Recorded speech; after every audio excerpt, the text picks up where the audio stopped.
I was working with home nurses, and the theme of that work was how do we meet and see the people that we're working with in a different way? Because I always had, even before we started talking about co-created welfare and co-created solutions to welfare, I was concerned with the way we positioned ourselves between the professionals working with home nursing and elderly care, because many of the professionals meet them as kind of a person who are diagnosed or positioned as someone in need of care. But many of these elderly people are so many different things too, and they are not met through who they are in all other aspects of life. And people who have lived a full life, have friends, they have family, and to these people they mean something totally different. They are not just people in need of assistance or care. They're perhaps fathers, mothers, sisters, brothers, grandparents, and the like. And for them, that person means something completely different. And I saw that there are some challenges that were created when the professionals didn't meet the whole person or these other stories, but they were kind of reduced to that. We have to see that one person who can't dress themselves, they can't clean because they have some disabilities of some sort. And they were kind of reduced to that disability. They've become to know through their deficits, not through the person they are and what they represent as a value to other people, as a lived life.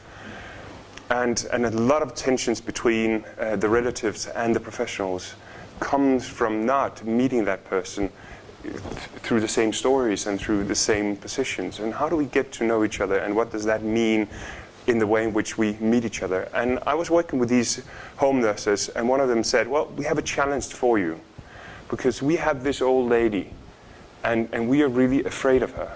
Because every time we come to do cleaning and helping out in the home, she almost attacks us. She treats us with no dignity. She corrects us, and we have reached the point where we take a draw every day of who is going to see her today, because nobody wants to see her. And obviously, from working with lots of different methods and tools, I knew, well, there are ways of dealing with this. So I said, well, I'm curious, is it always very, very bad? Or does someone have a different experience that might not be as bad as the general picture? Someone might feel that, well, I have actually met her where she didn't correct me, or she didn't shout at me and treated me as if I was nothing. And there was this young home nurse. She said, well, I can come and see her. She was not one of the persons high in the organizational hierarchy, but well, she took her voice and said, well, I can come and see her. We can talk nicely to each other. And I said, okay, tell me what is happening when you go and see her. And well, she didn't quite know where to start. I said, well, where does she live? Well, she was living in an apartment. And okay, so when you walk up the stairs, what do you think? What do you feel? When you arrive at the door, what do you do? And she would hit the bell. And what will you do when you kind of hit the bell? I will wait until she says, you can come in. Okay, and then she would enter. What will the first thing you do when you come in? How do you feel, and what do you do? And what do you say when you meet her? Well, I always greet her very politely. And obviously in English you won't have that, but in Danish, third person singularis, as, hvordan har de det I dag? Okay. But how are you today? And then the conversation would go on in a polite way. And we started to inquire, so what do we know about that person? What's the story of this woman? And it appeared that the story was that she had lived as a wife of a director, of a business owner, and she had had a very luxurious life in living in the high society. They have been and they have had staff in their home to do the cleaning and helping out. And now she was old, but the professionals met her as yet another woman or old person who couldn't take care of herself. But her self-story and her life story was, well, I'm a person from high society. I am to be met with a certain level of respect. And there are certainly differences in class. And what got me curious was, well, what if we kind of started to see ourselves not as someone coming to assist a disabled person, but we are guests, arriving at a house of a woman who is the wife of a director and is one who's lived a life in high society. If we just imagine that we are guests, how would we act differently? And how can we use the experience that we have already kind of talked about as a guide to how to meet that woman? And then move on and try to do that. And we were to meet a month later. And they came back 1 month later and said, everything is completely transformed. We love coming to this woman's house. She's the most generous, polite, helping, caring old woman we can possibly imagine. So what had changed? Well, we've taken up this idea that when we enter, we not only say, how are you today?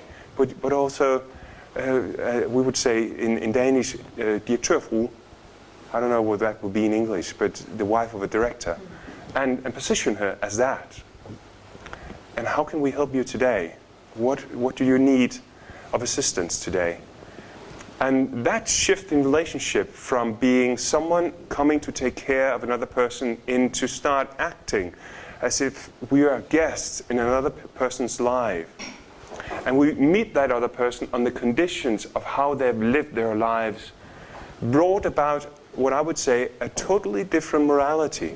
Because if someone in high positions, high social status, is met by a person who is not showing respect to that position, she felt perhaps, I didn't speak with her, but I could imagine, she felt obligated to correct that person and reposition the relationship because a home nurse is of a minor social status and position as her. So it is almost mandatory for her to correct them and buzz around with them because they need to know their right place in the relationship. Because otherwise she cannot maintain her own self-dignity as a woman with a history and a certain social status. And once they reverse that and acting as if that we are guests in your life and we honor and respect your self-story and what that means to you, she is meeting them with a whole different set of obligations, because if she is to maintain a position of high status and having guests in her house, there are a different set of moral obligations. You treat your guests well, you make sure that they feel good and comfortable while they're there, that you also maintain their dignity, because that's part of the role of hosting. And hosting guests coming to the house. And they went from, in a month, from taking a draw every day on who's going to see that woman because nobody wanted to be bullied around and corrected and talked down to, into being the most polite and cooperative old woman who everybody liked to work with and everybody liked to visit. And I just imagine what kind of shift is taking place here. And we are talking about the microprocesses and how ways of relating on the micro level positions different moral positions from which people can act and respond. And how do we start being mindful of that in the way in which we work relationally in our welfare practice? Before I say about this example is that we also find in our research and some research in England that how do professionals who experience what really works in relationships with people, but they are not allowed to do it because of the the dominant discourses of documentation systems, policies, and so forth. And we have described we describe that as competing priorities. And when professionals are in this tension between the micro things that you really know that you can do, but you have to break some rules, official rules, to make it happen, then you have some professionals who are creative and do that, and work on behalf, like advocates for their service users. But the most of the professionals actually are more loyal to the systems than doing what actually is useful for people. And we also see that there's a lot of people or professionals who get burned out, not for working with complex lives, but working with the complex systems, because they have to work against their own values of how they see human beings.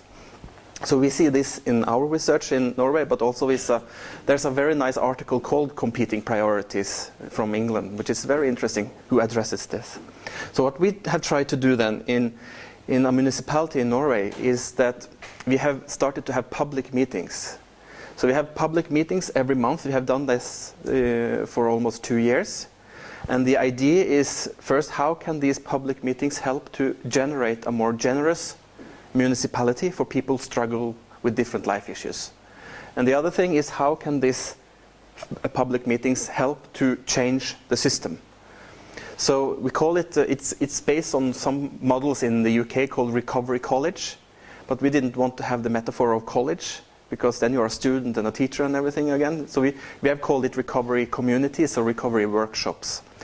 So it's a place where people can come. It's professionals, politicians, leaders, the citizens can come. And what has been an interesting observation is that the professionals have to take off their identity badges where they work, so we can meet on more equal grounds. And here they have created some different, we just started with a bottom-up approach. Okay, what should we do to make this municipality a more generous society? So they created sort of groups.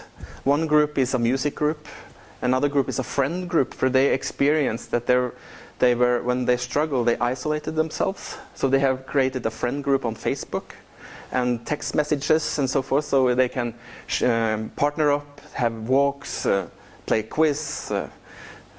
They are going to knitting cafes, so many different things, or they can play sports. That's a friends group, so it's creating relationships between the citizens, but it's not organized by the professionals or the services. Another group created a guide group, because the healthcare system is so fragmented. You have to be so well to be ill, because it's so difficult to find out where to go and which service I have to go to, and everyone is so occupied with their mandates. So if I'm stressed, I just want to pass the service users to another service. So they created a guide of everything you can do the first meeting when you meet a service. Remember, you can have a partner with you. This is the website, and you can download it online. So and it was the practitioners, service users, family members who created that together. And the other thing was that the biggest request they wanted for the municipality was to create good meeting places. So because there's so many good meeting places in this municipality, but no one knows where they are. So they created a guide of all the nice cafes, the sports, the activities, the relationships that you can have, and so forth, which you also can download on website, where you can go and what kind of cafes you can go without having a dress or a suit, everything. So that's another group. But the important thing is what happens with the professionals, because they create new stories of helping. Instead of, because what we did in the beginning was that we found out that none of these, what we call service users, talked about treatment as helpful for their recovery process. Everyone was talking about meaningful everyday life, and they were talking about re-establishing good relationships, and talking about focusing on strength and future orientation. None of them were talking about treatments and services. But when they were talking about barriers to treatment, barriers to recovery, they talked about that the treatment wasn't tailored and it was very, very hard to navigate in the healthcare, the fragmented systems. So you needed professionals that could walk alongside you to be navigators in the system. That was the biggest barrier for their living in the society. So what we did was, this is a research project. So they have now created something new. It's an action research, so they created something called cafes. Because what we realized that it's about 20 to 70 people meeting every month. And then they created, we need some courses. So they are now creating courses. For example, they are now having a course on how to small talk. And that's a course where practitioners, service users, and family members, they create the course together and then they have the course. So they are left this idea of psychoeducation, where experts come and educate. They create the course and then they do the course together. And then another course they've had is how to talk with your GP about medication. And then they create the course and then they do the course together. So it's so interesting to see how they are doing their job, not from an expert perspective, but from a citizen perspective. And then the citizens can take use of the services instead of we have to pick and choose who's going to have the service and not. And you have to apply for a service and it takes 8 weeks until you apply till you get the service and so forth. It's very interesting to see. So what happens now is that some of these citizens who have lived experience with mental health and problems, for example, they write chronicles in the newspapers of how it is to live in this municipality and so forth. It's creating activity. So it's very interesting to see what happens when people join and you leave this idea of helping and receiving, but co-creating.